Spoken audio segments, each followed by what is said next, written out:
Penonton, minta perhatiannya dong. Bisa kita mulai? Oke, penghargaan rekor dunia Guinness untuk kategori lubang buatan manusia terdalam di kerak bumi dinobatkan kepada Kola Super Deep Borehole.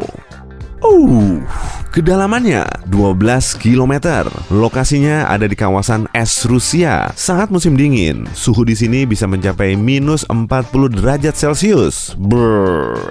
Ilmuwan setempat mulai menggalinya pada tahun 1970-an. Rencananya, lubang akan digali hingga kedalaman 15 km. Proyek sains ini bertujuan untuk meneliti kerak bumi dan mungkin sampai mantel yang panas. Ya, saat suhu di luar sangat dingin, hal ini bisa cukup beralasan sih. Sampai kedalaman 7 km, bor bisa menembus batu granit dengan mudah. Kemudian sampai ke lapisan lebih padat dan bornya patah. Mereka harus mengubah polanya hingga akhirnya menyerupai cabang-cabang pohon. Semakin ke dalam, suhunya semakin panas, bahkan mencapai 180 derajat Celcius. Peralatan yang digunakan terus saja rusak, dan akhirnya kegiatan ini benar-benar dihentikan pada tahun 1992. Kalau menyaksikan sendiri tempat tinggi dari sini, kamu tak akan tahu ada jurang di bawah kakimu. Lubangnya berukuran kecil dan tidak begitu kelihatan. Tempat ini sudah terbengkalai, penuh dengan lumut dan karat. Banyak juga mitos yang mengait-ngaitkan lubang ini. Salah satunya, terdengar suara aneh seperti rintihan dan teriakan dari dalam tanah. Tentu saja semuanya bohong.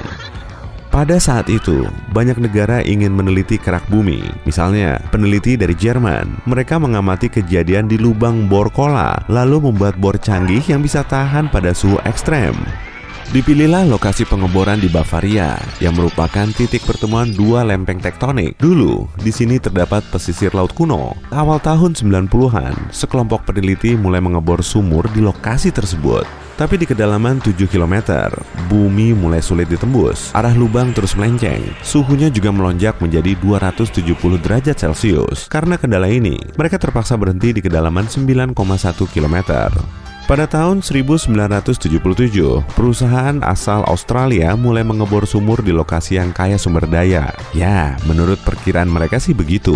Di sini memang terdapat cadangan gas yang melimpah, tapi sungguh di luar dugaan. Saat bor mulai menembus kamar gas, sumurnya runtuh. Mereka mencoba membuat lubang baru yang lebih besar dengan kedalaman 8 km. Tapi ironisnya, mereka tidak bisa mencapai kamar gas lagi. Pengeboran yang dilakukan di Swedia juga gagal. Di lubang berdiameter 50 km ini, mereka mulai memburu gas dan minyak. Inilah lubang raksasa terbesar di Eropa yang kemungkinan disebabkan oleh meteorit. Lubang ini memang dalam, tapi yang mereka cari tidak ada. Pada kedalaman 7 km, pengeboran dihentikan. Bertha Rogers di Oklahoma merupakan salah satu sumur terdalam di dunia. Kedalamannya hampir 9,5 km. Pada tahun 1974, perusahaan Lone Star bisa meraih hasil gemilang cuma dalam 500 hari.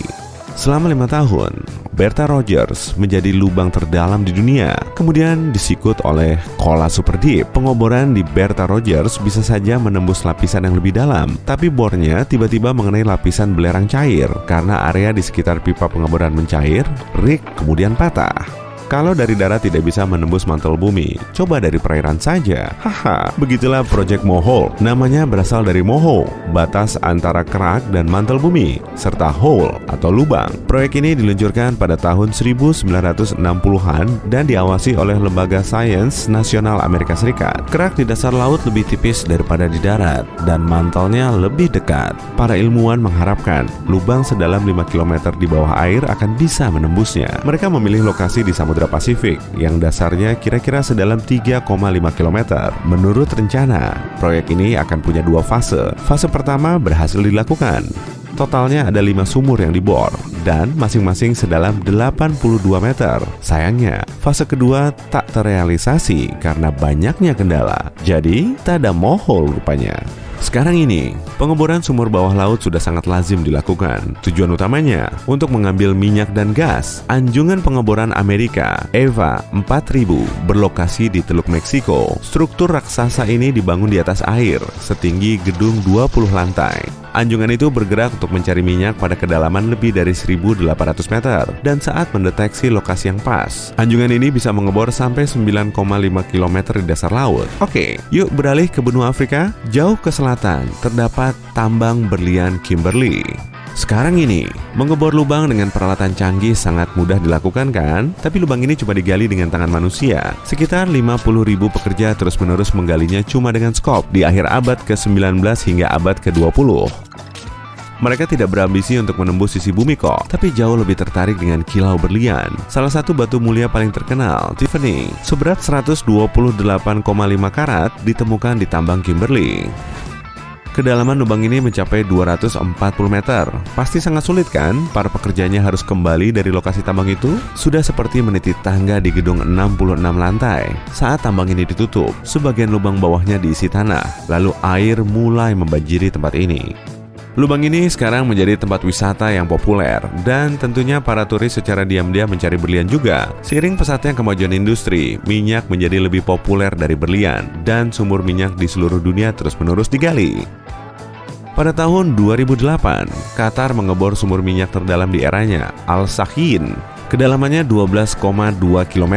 Pengeboran itu cuma dilakukan selama sebulan. Konstruksi lubangnya mencapai 10,1 km. Dengan rupa menjulang, bukan menghujam, lubang ini bisa mencapai ketinggian jelajah pesawat komersial. Rekor ini dipecahkan pada tahun 2012 oleh sumur minyak Z44 Chaifu. Saat diukur, lubang baru ini bisa menandingi lubang di Qatar dengan selisih 100 meter. Untuk lebih jelasnya, kedua sumur minyak ini bisa memuat 15 Burj Khalifa atau 40 Menara Eiffel. Saatnya beralih, yuk kita amati Kanada dari luar angkasa. Ada 2 lubang besar, kamu bisa lihat kan? Nah, di situ ada pertambangan berlian. Nggak ada kaitannya sama invasi alien kok.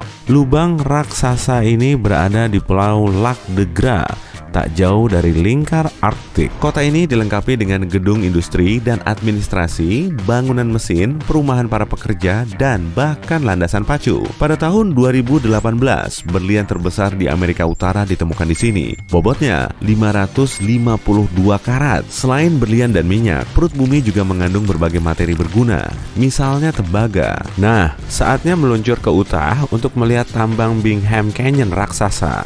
Tambang di sini telah ditambang selama lebih dari 1 abad. Diameter lubangnya mencapai 3,2 km dan kedalamannya 800 meter. Wah, bayangkan serunya bermain para layang di atas struktur kokoh ini. Tapi tentu saja, air masih menjadi benda yang paling berharga di planet kita. Untuk mendapatkannya, kita perlu menggali hingga kedalaman yang cukup. Sumur air terdalam di dunia berada di Inggris. Sumur ini digali secara manual pada abad ke-19. Para pekerjanya harus terus menggali karena airnya tidak juga keluar. Dan akhirnya, galian itu hampir mencapai kedalaman 400 meter. Saat air menyembur dari bawah tanah, mereka hampir tidak bisa meloloskan diri dari situ. Sebagian dari kita menghabiskan banyak waktu di bawah tanah. Lebih tepatnya, stasiun bawah tanah. Yang terdalam ada di Kiev, Ukraina. Calon penumpangnya harus naik eskalator selama lebih dari 5 menit agar sampai di peron. Kedalamannya saja hampir 105 meter. Kadang, tempat terdalam juga sudah ada dengan sendirinya. Palung Mariana kemungkinan besar menjadi tempat terdalam di lautan. Dasarnya disebut Challenger Deep dan berada 11 km di bawah permukaan laut. Matahari tidak akan menembus tempat ini. Tekanan di bawah sana lebih dari 1000 kalinya tekanan di permukaan laut. Kalau ingin menyelami dasar lautnya, kamu perlu menghabiskan waktu 4 jam serta merogoh kocek yang dalam untuk mengakomodasi perlengkapan yang diperlukan. Para ilmuwan juga mendeteksi adanya pegunungan di bawah sana. Kalau Everest dipindahkan ke dasar Palung Mariana, kita tidak akan bisa melihat puncaknya dari permukaan laut. Nah, coba jawab pertanyaan ini. Memangnya kita bisa menggali air? Jelas bisa dong, kalau wujudnya es. Observatorium Neurin di Antartika bisa menggalinya sampai kedalaman 2,5 km menggunakan air panas. Filamen detektor optik bisa menembusnya, kemudian menangkap partikel unsur neurin. Sebetulnya, perangkat ini merupakan teleskop yang diarahkan ke bawah menuju lapisan es.